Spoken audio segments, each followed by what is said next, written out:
It's been a few week layoff, but we doing the Sunday night special. War Media back in it, getting giving you a good wrap up of events, both local and national, here on Sunday night. Uh, Pretty momentous day and night here in Chicago. Was last couple Sundays have been pretty, action packed. But me and my guy Joe here, Joe Tanksley, co-founder of WeAreRegalRadio.com, and Bear extraordinaire, Bear a football extraordinaire commentator is Thank you. with me here. And we got a couple people I was trying to get on. We have my guy Saul Rodriguez on. Hopefully he has some connection problems, but hopefully he can rejoin us at some point during the show here. We'll probably be on for at least 30 to 40 minutes at least here over this hour. But my man Saul has been new on the Bear, just like me. He's been new on the Bears scene, reporting. He actually is a sports correspondent for WPNA FM. And if you don't recognize WPNA FM, it's a pretty funny story, and I'm gonna let Saul tell it what the station is a little later if he could, if he get on with us. But it's like I said, I think it's a little funny story. But he's been, like I said, he's been at Bears games this year, been newly credentialed member of the media, as I've been, and he's a good guy, and I want to just get him on to talk a bit about the Bears, because I actually wasn't at the game today, and I wanted to have someone who was there talk about the Bears and the Packers, what happened today. And of course, Joe can talk about the Bears anytime. He wasn't at the game either, but I watched it though. Yeah, you watched it. I watched it as well, but I'm gonna speak in a minute without just what I was doing today. If you read me on War Ready, you probably you would know already what I was doing. But Joe is gonna be at some upcoming Bears games, and we're gonna definitely chop it up after those games coming up. I think the first was gonna be like the Ravens or something. Yeah, the Ravens. The Ravens come to town. Lamar Jackson and that buzzsaw. They took care of business today against the Chargers, and the Chargers was playing well, but the Baltimore Ravens got something cooking, and it looks like Lamar Jackson's getting ready to take it to another level. So I'll be excited to see him at Soldier Field. Right. We're gonna talk a little bit about the league wide action in a minute, but I guess, like I said, this is essentially a Bears show. When we do it on Sundays, when I do it, typically when the Bears play. But I just got to shout out the Sky. I put the Sky in the title for today, and I was gonna have another try to see if Chris Pennant would come on. I'm not sure if he will come on during the show, but I got plenty to say on the Sky myself. Starting off, congratulations on them. They brought a title back to the city. First title of any kind since 2016. The Cubs, first basketball title since '98 with the Bulls, and it's just a damn good story, man. I don't know if you got any thoughts on that, Joe, but go ahead. It's a great story. I think Candace Parker coming back to Illinois, to Chicago, and promising the title and actually doing it. That's part of the reasons that makes this such a great run and such a great story. Yeah. And the emergence of Kalia Cooper. I hope I'm saying her first name right, but Copper actually. Copper. Kalia, KFC, Kalia freaking Copper. All right, yeah. So yeah.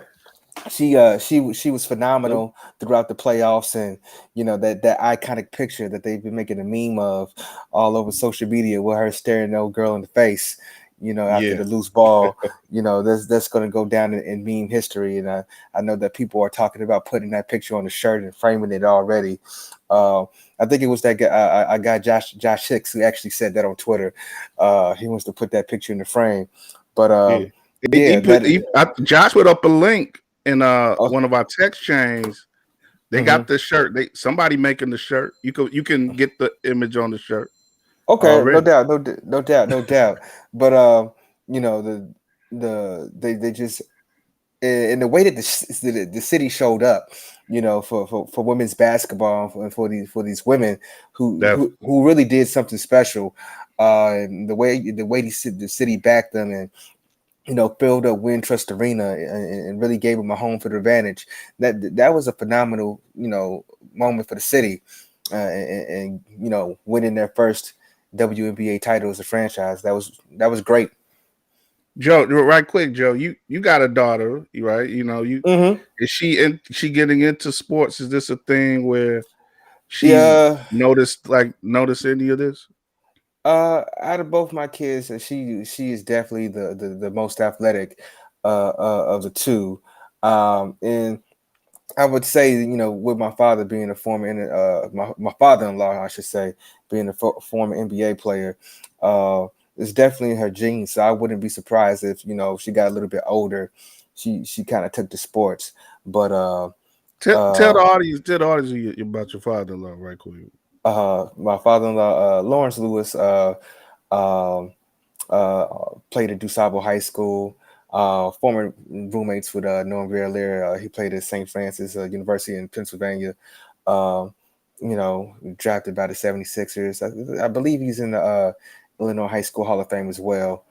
So yeah, he's a pretty big deal on the low end. Top that, Saul. No, I'm just playing. Let me shout out my other guest Saul here right quick. Wait, what did you say? Do you guys hear me? Yeah, we hear you, man. You good? We can hear you. Nice. Sorry about technical difficulty. This thing was sending me to Safari, then Chrome. Yeah, it was weird. No, all I said I was like, I got some uncles that are wrestlers in Mexico. We was talking about wrestling a little bit before we got. So you got some luchadors in your family, man? Yeah. My it's funny. My mom's family, she's they're from Guadalajara, and my grandpa owns a wrestling arena, and Oh, wow. yeah, Oh, so like dope. my mom's side of the family, it's like a whole line of luchadores, and it's like even my little cousin I saw grow up, he's like 22, 23 right now, and he's killing it right now. He's like moving up in the luchador scene. Awesome. Oh, man, yeah, that's real dope. I don't think the top's NBA, but no, this your fam might be in AEW or something one day when you know mixing up with the Lucha Brothers and stuff. That's true. Yeah, that's cool. But no, yeah, but thanks for having me on. Yeah. What you say? No, I said thanks for having me on. Appreciate it. Oh no, man, I'm glad to have you on. Like when you was collecting yourself, you know, I gave a little intro to you and told the people. I want at the end of the show, I want you to tell them about just who you cover for and everything, because it's you know it's funny, but you know I just told the people you know you're a good guy, and I met you in the press box at Soldier Field this year, and you know you're spending your first time covering the Bears up close and personal as well. And you know, before we get into that, you know, how was today? You know, with the Packers and everything, and you know, with you know, was there any like buzz regarding the sky at Soldier Field? Oh yeah. The past 2 games that I've been to, past 2 home games, people have been talking about it, and they'll like literally. There's always one person that has the game feed on, and and some people are keeping like an eye on it. They're like, oh, who's winning? Or there were multiple people that like you are usually there, and I heard other reporters are like, they went to the Sky game, or they went to the Sky game. So people are keeping tabs on it for sure. Mm-hmm. Yeah, that game a couple weeks ago with Detroit, I skipped because that was actually my first Sky game I ever went to when they beat Connecticut, and I had a real good time. And you know, I was if I could go to one of these final games, but I wasn't able to do it. We were represented up in there by my man Chris Pennant, fortunately enough. WARR Media was, so you know, I take that with a grain of salt, but you know, I still was excited about it. I just stayed home today so I could control how I watched both games and everything. Yeah. And But going back to the experience at Soldier Field today, the Packers wind up beating the Bears 24-14. There's a lot of encouraging things around the Bears the last couple weeks with the wins over Detroit and the win going out to Vegas. But it seemed like, I was kind of worried about this going into the game. The Packers always find a way to get under the Bears' skin and get under Bears fans' skin. And of course, by the end of there was a competitive game for a lot of it. But by the end of the day, you got Rodgers out there yelling, talking about he owns everybody. And now everybody mad again. Like, oh, we can't never beat the Packers, man. We got a quarterback and we still can't beat the Packers. It's like, Saul, just starting off, man. What are your thoughts on the game today, and how is it a step back in any way? Do you feel, or do you think it's just natural growing pains that happen? Well, you know what? It's one of those things where you're right. Like, it did feel like the average Bears-Packers game where, and excuse my voice a little bit, I'm a little under the weather, but yeah, it seemed like. Thanks for coming on despite of that, man. What was that? I said thanks for coming on despite of that, man. Oh yeah, I got you. I got the water on the side. Don't worry. No, but no, yeah, it's like the average Bears-Packers game where like you're going in, you're a little nervous, and then you're like, I hope we can compete, and they did that, like, right, for the most part. And even had to lead for a little bit, even if it was for a little bit. But yeah, like towards the end, it was tough to really have any more confidence, especially after that touchdown, because you're like, maybe. And this is the thing with Rodgers, you can hold him for a little bit, and they did, like I said, with the 3 sacks and whatnot. But he's always going to crush your heart, and your soul eventually. and the fact that he did that, at the end where he said, he still owns us. I mean, that was like. That one definitely hurt, because it's like, dude, just take the win, man. And this guy, just take the win and go home, man. You don't need to do that.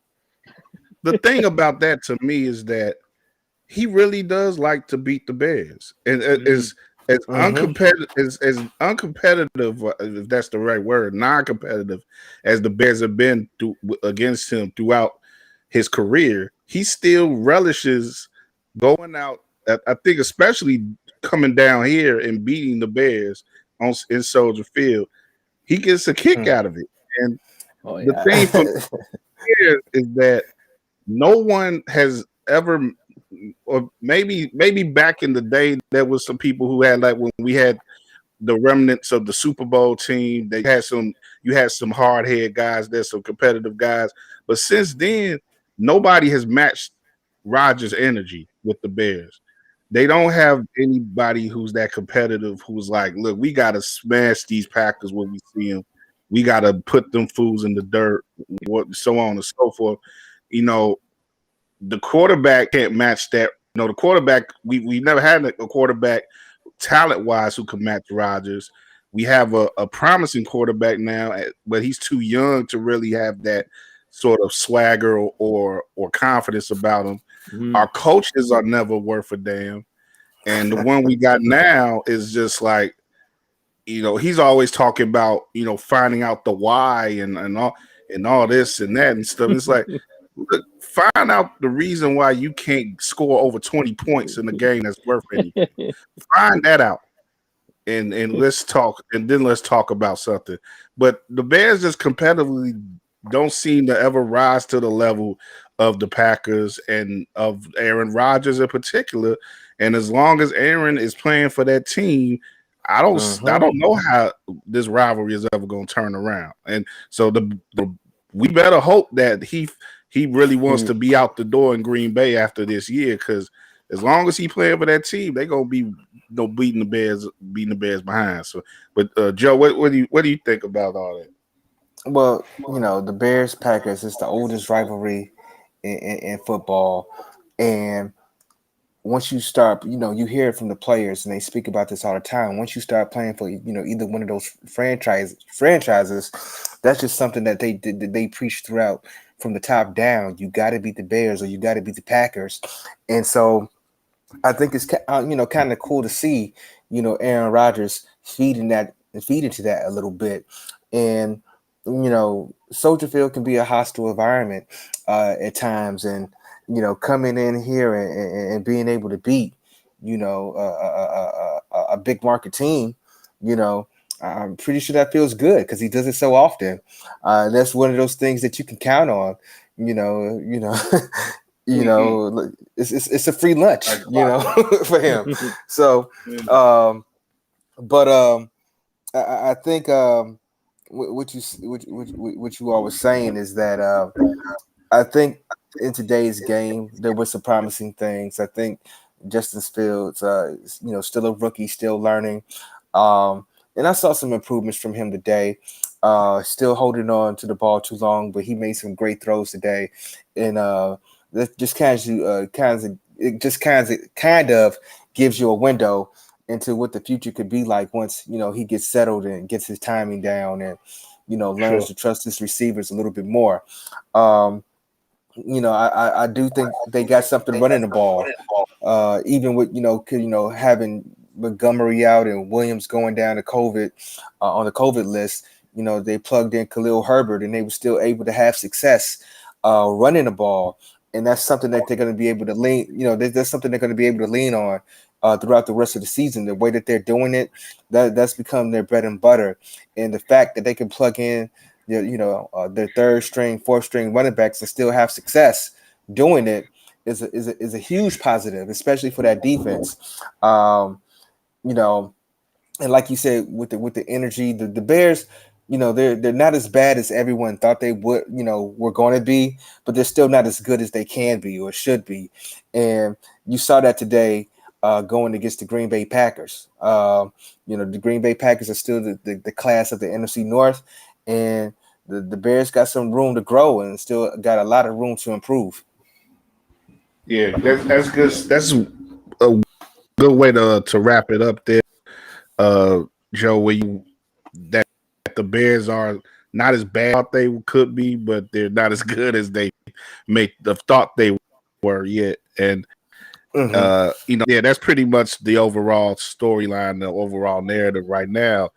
This is a team that is maybe in that middle third of the league, maybe back of that middle third or so. They're not a team. We definitely know that they're not a team who's going to be competing for the NFC title anytime soon, and not this year, maybe not next year. But they're not a team who necessarily is going to embarrass themselves anymore. Primarily this year because the defense has revived itself in quite a bit, and that was at least in the first half they showed some great activity, some ability to get at Rodgers and frustrate him in some ways, even get him down on the ground a couple times. And that running attack, like you say, Joe, that's probably the most encouraging thing on offense that we've seen so far this year, where you have the depth really show itself, and in the face of Damian Williams being out for COVID and Montgomery suffering his extended injury. You have another find in Khalil Herbert, a 6th-round pick. And, there's been talk about, people saying how did he fall that far? It happens in the NFL draft. These guys sometimes overthink it, these front offices. And if you're a team who can take advantage of that, that's a great thing. And Bears looks like they took advantage in that particular case with Khalil. And, he's had his best game. He's had a better game each week, it seems, for the past couple of weeks. Scores twice today, over 90 yards rushing, I believe. Let me look at it exactly. But he should have scored twice. Should have scored twice. Should have scored twice. The refs did not do the Bears any favors today. But with that said, you still got to execute, and you can't lose control of the game like that. Yeah, and there's gonna be times where the game is gonna get out of control, but you got there is a lot of talk about the interception that was shouldn't have went through because of the the obvious, more or less obvious size that came before it and stuff. But yeah, you can't rely on the refs to win you a game. You don't want them to lose you a game. You can't rely on them. You got to be able to put yourself in position to make the plays to get you ahead anyway. And and that other stuff can be just filtered out throughout the game. And again, if you're scoring the way that you need to score and you're defending the way that you need to defend, that stuff won't hurt you as much. That's the problem that's one of the problems with the Bears. The margin for error is typically so thin for them because they can't score as much as other teams. So if they do have a penalty that derails a drive like that, or a missed penalty, then that's that 7 points or that 4 points if they just get a field goal instead of a touchdown, that could make the difference for them. And it's unfortunate, but that's part of their maturation right now. How are they gonna get over that? Can they get over that over this season? It's gonna be hard because the schedule only gets tougher from here. You got Tom Brady and Tampa Bay on the road next week. We talk about some of the games that Joe is going to attend coming up this year. A Baltimore team that is starting to really get its bearings going. They got Arizona on the schedule later this year, and Arizona's the only undefeated team in the league right now. So the Bears are going to have to up their play going forward, and hopefully today they got some lessons where they learned where the limits are and what they got to do to begin to break through those limits, or if they want to be a team that competes and not be merely a team that's just there. Correct.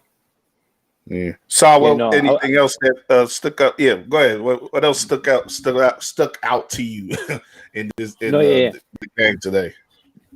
I was gonna say Khalil Herbert, I think, was the best part of today, just because you expected him to be solid because he's shown signs of being a number one type caliber running back. But today he really showed. I mean, he reminds me a lot of David Montgomery, and a lot of people have said that they're both really gritty. And it makes sense because he's obviously under Montgomery's wing. So yeah, I mean, that's what impressed me the most about today. Obviously, as much as the defense had those sacks, you wish they could have come up, later in the game. But you could always, give credit to, Aaron Rodgers regardless on that.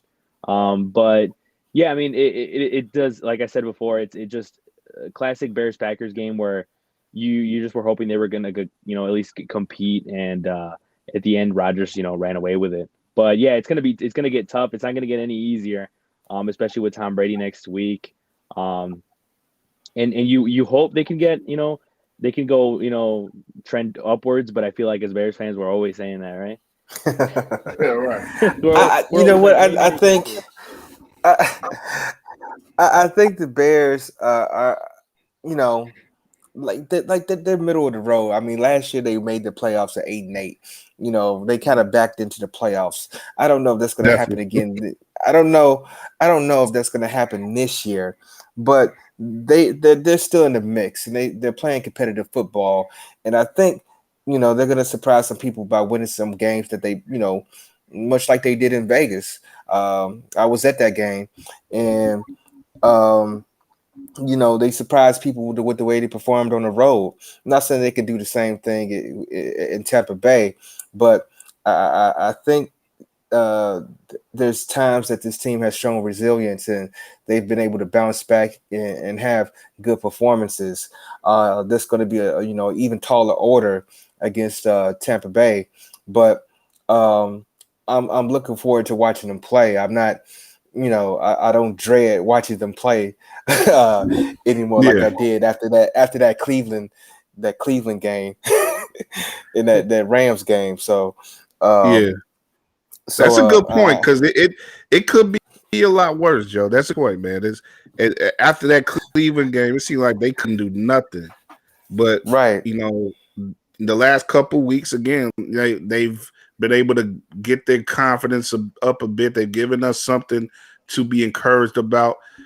Again, the the grading on has to be on a curve against Green Bay with this team because they seem to find ways to disappoint in one way or another. So you kind of just got to take your lessons the best way that you can from these games and hope that they can do something, going forward that is, again, like you say, Joe, surprising, and that they could. And the thing about it is when you face these teams with great quarterbacks, how many great quarterbacks are left in the league? You got Aaron Rodgers and Tom Brady, and those guys find ways to win games. Especially close games and games late. And we get the brunt of Aaron Rodgers' wrath because we face him twice a year, but he's doing this to everybody. That's true. The only time he doesn't do it, the only time he doesn't do it is when he's up for a championship. Like, right. If he's in the NFC Championship or the Super Bowl outside of that one year, he's playing the way that he should. But yeah, but that's like I said before. So he loves to play against the Bears. He is something in him that makes him want to show out against us. And of course, that one time, the NFC Championship, he should. He's lost in more than one NFC Championship, but the one time that he won, that he got outplayed someone in the NFC Championship, really was he a bum slayer? Would you call him a bum slayer? Possibly, yeah. Going against the NFC North, the Lions, the Bears, the Vikings. Well, yeah. Oh, yeah. Bum slayer? All things considered. You can say that. You can say that because bum slayer. You can say that because it's kind of like how and I see the White Sox said, no disrespect, but it's kind of like how like going into the playoffs, a lot of people thought like with the White Sox. I'm just wearing this mostly because my hair doesn't look good right now. No, but you know how like with the White Sox, a lot of people said, oh, like going into the playoffs, like, oh, they play in the AL Central, it's a weak division. It's like that type of thing, but it's like, and you can make an argument. I mean, if he hasn't won that many NFC championships, let alone Super Bowls, you can honestly make an argument. He's bum slayer. Yeah. I mean, it's interesting how that goes. It's I don't know I think in baseball you definitely can have that sort of thing where because not to derail, but in particular, the Sox didn't really play a strenuous game the last half of the season because they was that far out in the AL Central. Mm-hmm. With football, I think it's a little different. I think a lot of years there been a few years where Green Bay just really got out ahead of the whole division and was clearly the class of the division. But there were also times like that year in 2013 where they came up from behind the Bears and ruined the Bears season in week 17.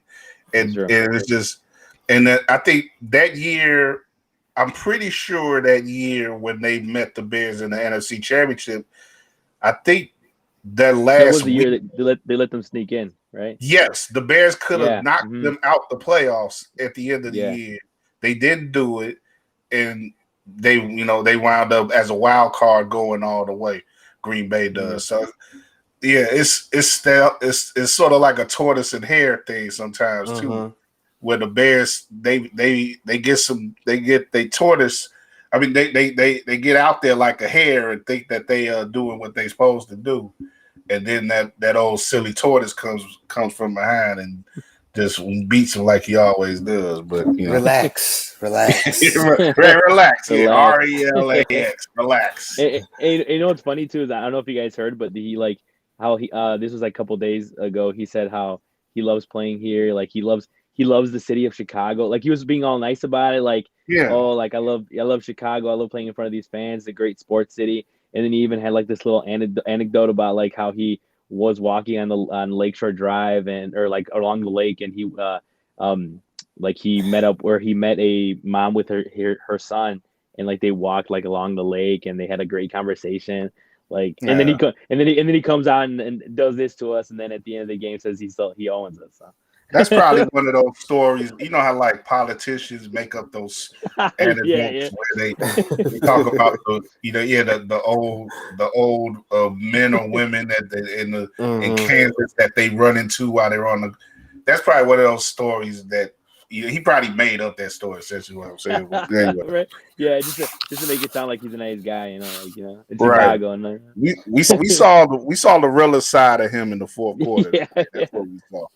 Right. Man, He brought the belt. He brought the belt buckle back. He brought the belt Yeah. buckle back. Right, The yeah. discount, He been the waiting so discount long double to do check. that. He been waiting so Yeah. long to do that. They ain't even let him do it in the commercials anymore. But he gets to do it at Yeah. Soldier Field.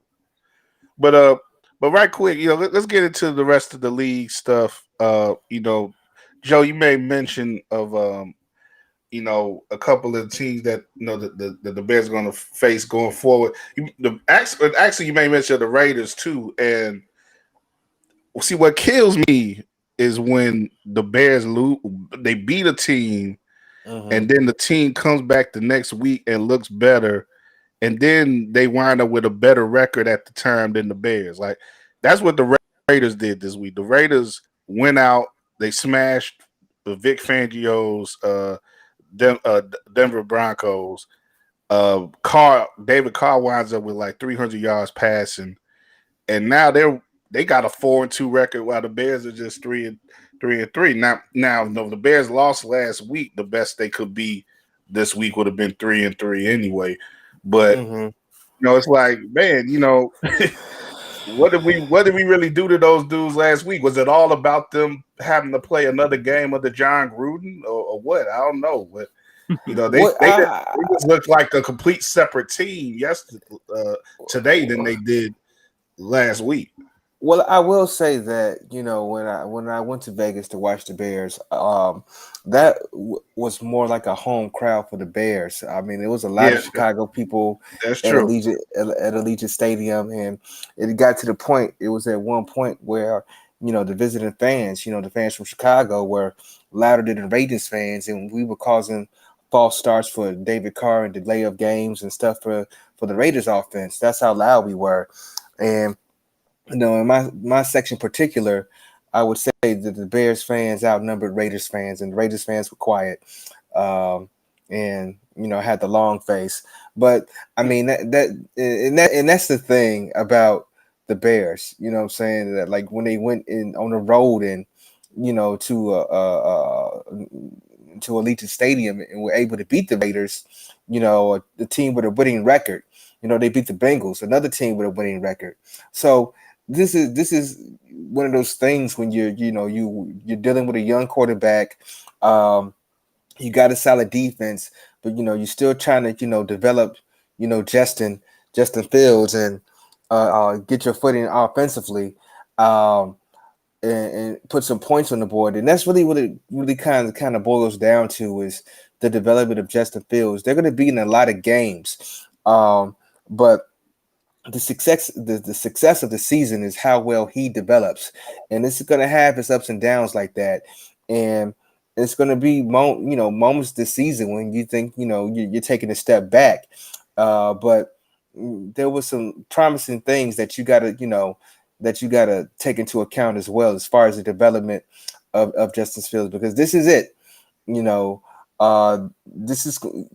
Justin Fields has to be the guy for this franchise, and they got to do what they can to help him improve, and that's just the what we're faced right now. I don't think Nagy and the offense did all they could for Mitch to help him improve, and I think it's incumbent upon ownership really to make sure that the coaching staff and everybody else knows what needs to happen with Justin and for the future of this franchise. Definitely agree with that. Definitely, but going back across the league, going back to Thursday, some of the games that stood out. You got the Bucks, of course. They get the extra rest because they played on Thursday, edged out the Eagles 28-20. So really they were in control the whole game, but wound up being closer than the score score makes it look closer than it actually was. 28-22 on Thursday, and coming to today, Jaguars get their first win of the year over in London. Maybe some people think they should stay over in London, beating the Dolphins. Ravens beat down the Chargers. Man, and you talk about uneven quarterback play and quarterbacks looking one way one week and another looking another way another week. Justin Herbert got shut down. I know for certain because he's on my team on fantasy, and I know intimately just how different he was last week to how he was this week. And that team that looked like world beaters last week, the Chargers, don't even get a touchdown this week. Baltimore gets 34 points. But it was kind of a so-so game actually statistically for Lamar Jackson, but they still have they have their defense and their running game, and they're always are going to be able to rely on that. And they seem to just be really gaining more confidence week after week after week. It's going to be interesting again to see how they look in a few weeks when they come to Soldier Field. But they're 5-1 now and looking like maybe all told the best team in the AFC. The Bengals a team. I'll let you respond to that in a minute, but the Bengals a team that the Bears beat. They've lost once since that game. They lost to Green Bay. Yeah, they lost to Green Bay, but they beat down the Lions just like everybody does at some point, 34-11 this week. Look at some of the other games. Chiefs, make a little bit of a comeback, but they did against Washington, but 31-13. Cardinals continue to be undefeated, 37-14 over the Browns, who are starting to fall. Now, the Browns look like world beaters against the Bears, and they're starting to fall apart. And they got, people are talking about Baker's play. He got the shoulders injury and stuff, and really, where are they going to be? The book is out on the Browns, and if you could stop those two running backs, and force Baker to beat you, that's the formula to beating the Browns. They still got that great defense, and those two running backs, Chubb and Kareem Hunt. They're great guys. They got some good weapons with Odell Beckham, but if you can step, but everything starts up front. Week in and week, if you can control the line of scrimmage and stop the run, you have a great chance of winning a football game, and that's what teams have been doing to the Browns. You said that the Ravens look like they could be the best team of the AFC. Me personally, I think the Buffalo Bills are the class of the AFC right now, and the way that Josh Allen is playing right now, and what he did to Kansas City last week.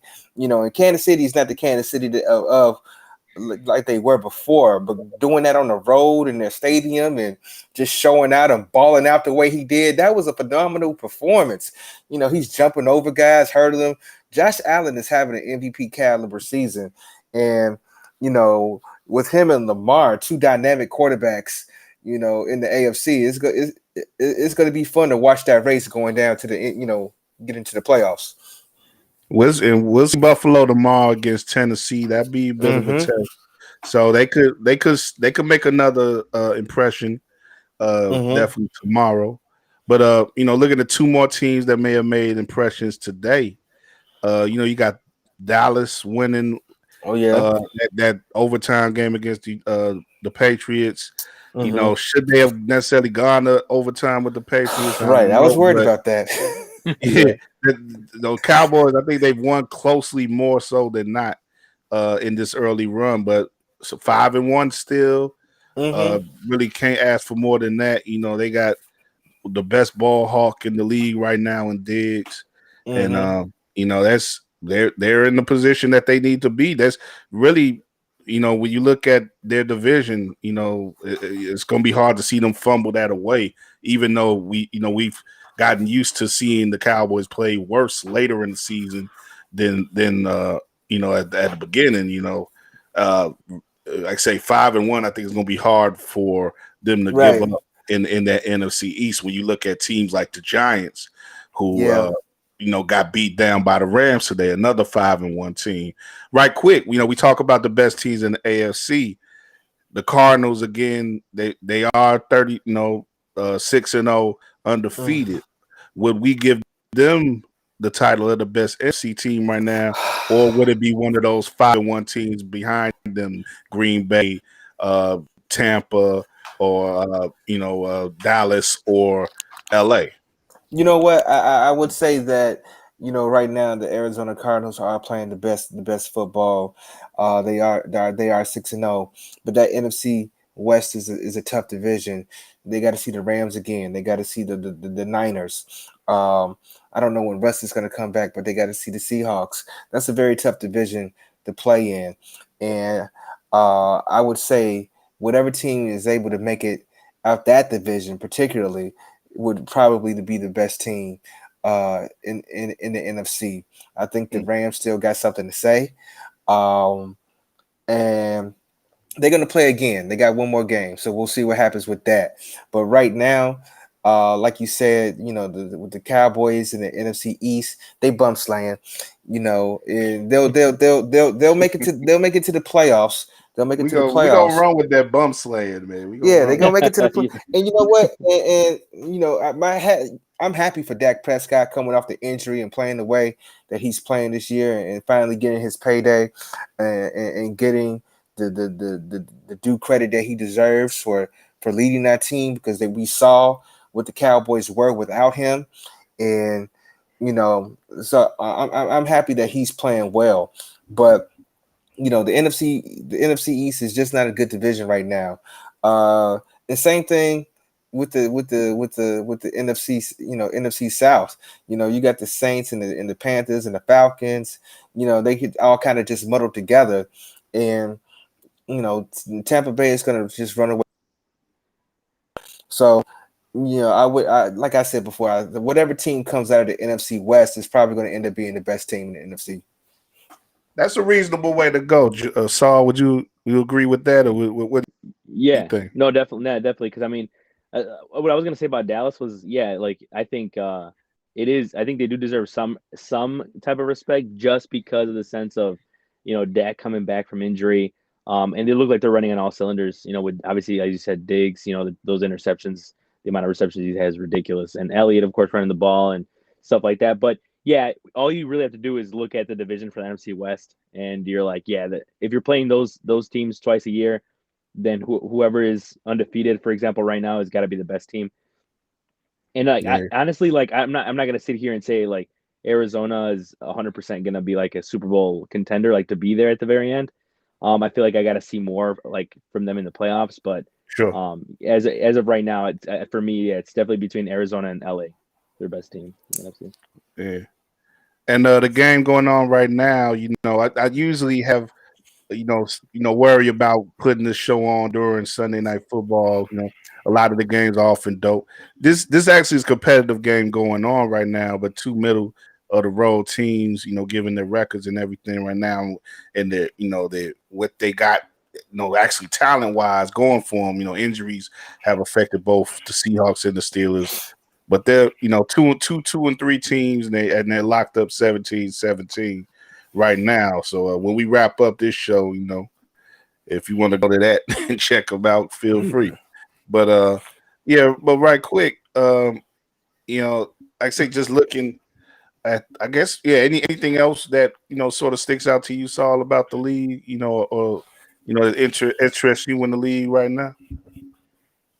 I was gonna say, when you guys were talking about the Ravens too, I mean that like they do seem like, honestly, between them and Buffalo as being the best two teams in the AFC.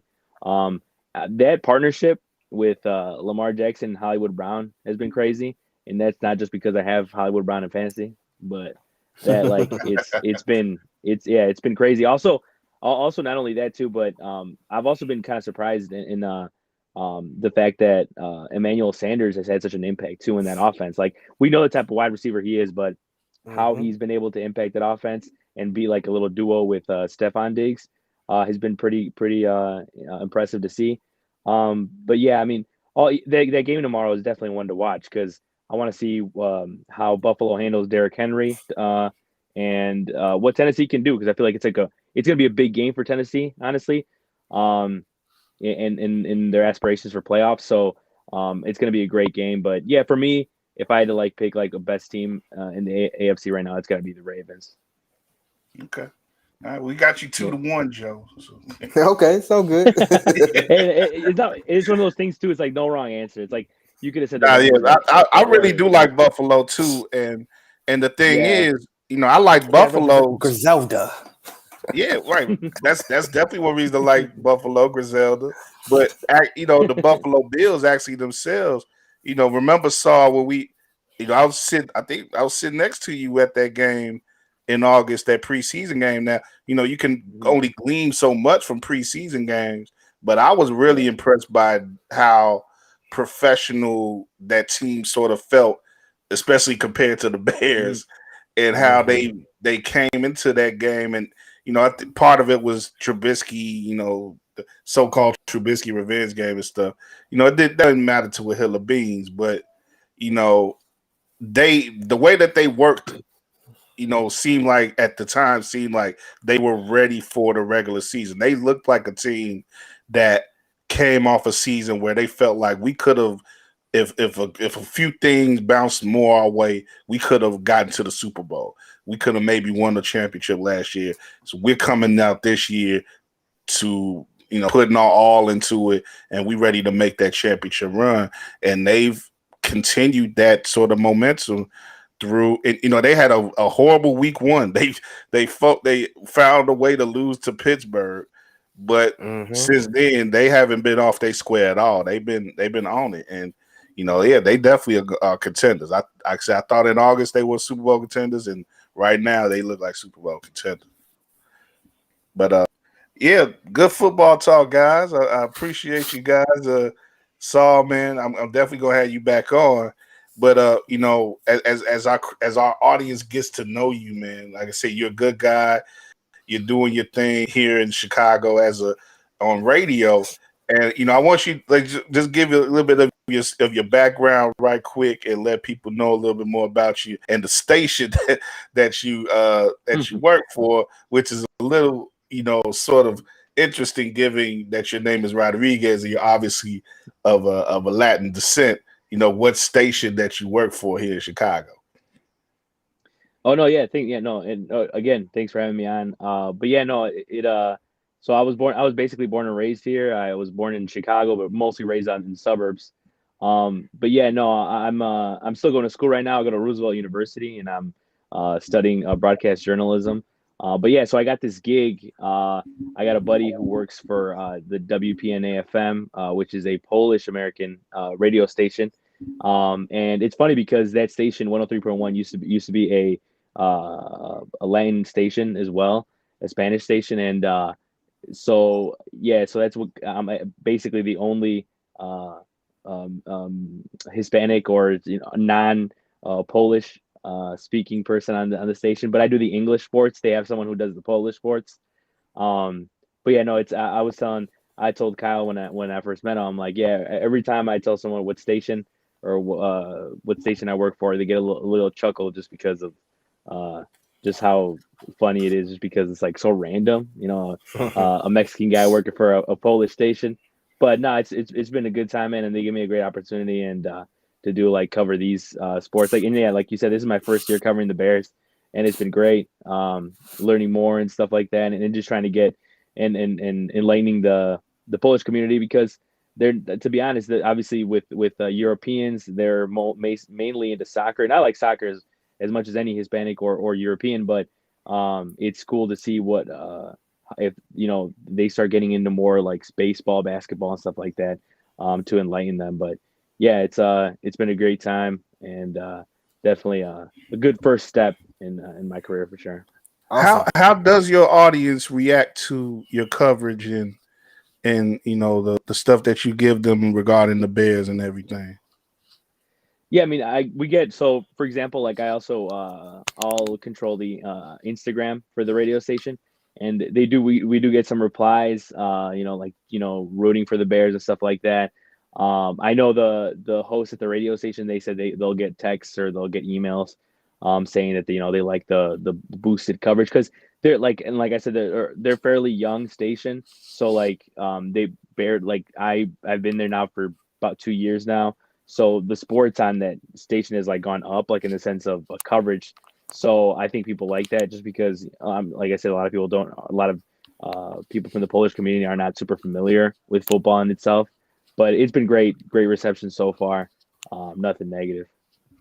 That's dope, man. Part of the reason why I'm being able to cover the Bears like I am increasingly is because the Bears themselves were looking to ingratiate themselves more with the Black community, and them reaching out, making the effort that they are to the individual communities of the city, the ethnic communities of the city is something that I've said before on air, is something that I think all the pro teams here in Chicago can take heed to and follow that example, of a better community engagement and engagement with more sorts of media that's available here in Chicago. It's not just all about the Sun Times and the Tribune and NBC Sports Chicago. Wink, though I am a part of that team as well now. And the TV stations, Channel 7, Channel 5, and all that.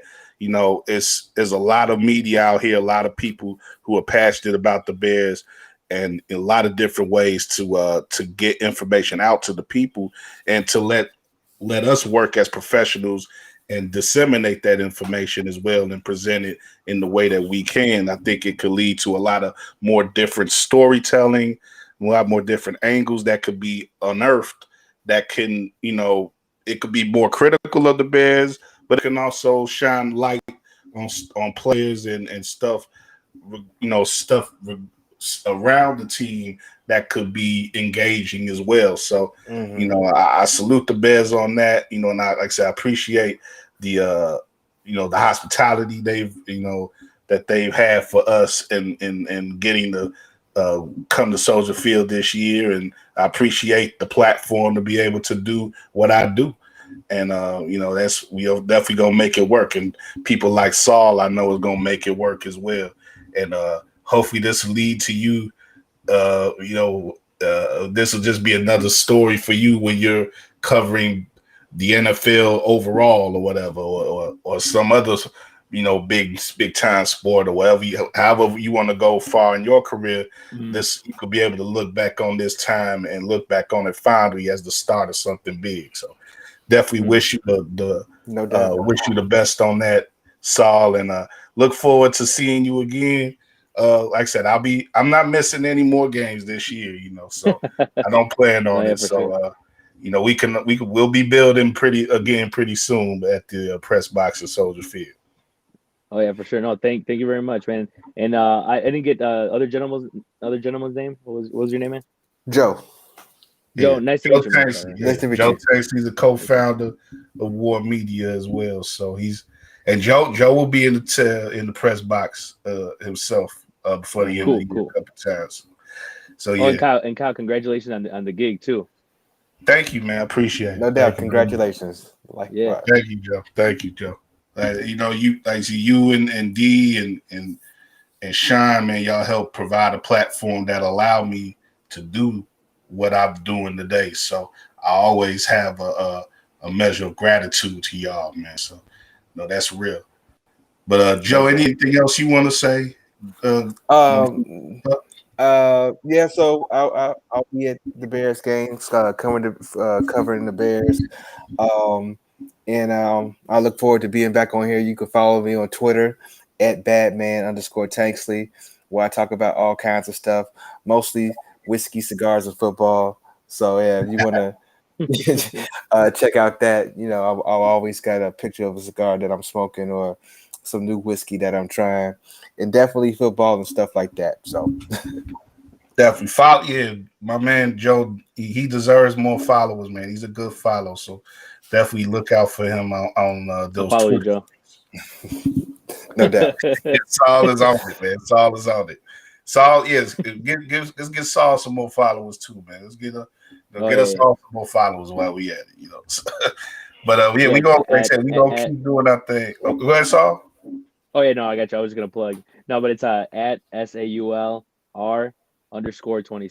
So you got your station down there. I forgot you didn't have your. Yeah, but you good? Don't worry. No worries. I'll take that. It's all good.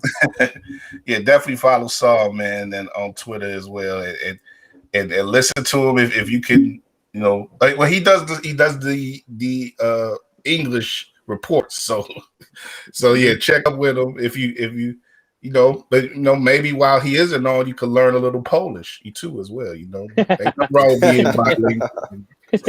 Everyone usually asks me, like, when I tell them, they're like, "Oh, do you speak any Polish?" And I'm like, "Jak się masz?"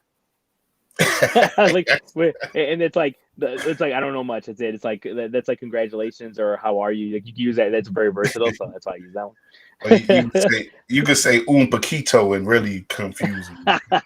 Yeah, right. They'll be like, it sounds a lot like Spanish. I'm like, oh, well, they sound the same. Same language string. Right. Yeah, all come from the same place.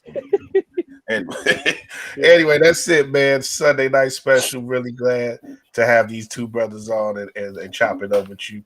And we had a good time, man. And once again, shout out to the Sky for representing the city well. I'm gonna talk some more about them tomorrow night on Monday Night Memes. So check me out at 6:30 with Drew Stevens live. And that's it for now, man. We enjoy y'all week, and everybody out there stay safe. Enjoy yourselves, and we'll check back with you soon. I'm not sure we'll be back next week. We'll be back. I'll be back soon on Sunday for Sunday night special. But we'll definitely watch out for all of our Bears coverage here on WARR Media on YouTube, on Twitter, Facebook, and of course WARR Ready on Substack. We get good writing from our guys, including Ryan Bukovetsky, previews for the Bears each week. So that's it for me, man. Check me out on K-Mean on Twitter and on IG and Means Matters on Twitter. And again, I'm doing my thing with NBC Sports. So support NBC Sports if you want to support me. Get the app. Chicago. Yeah, get the app. Get the My Teams app. Support them. All right, man. We out, man. Talk to y'all later. Peace.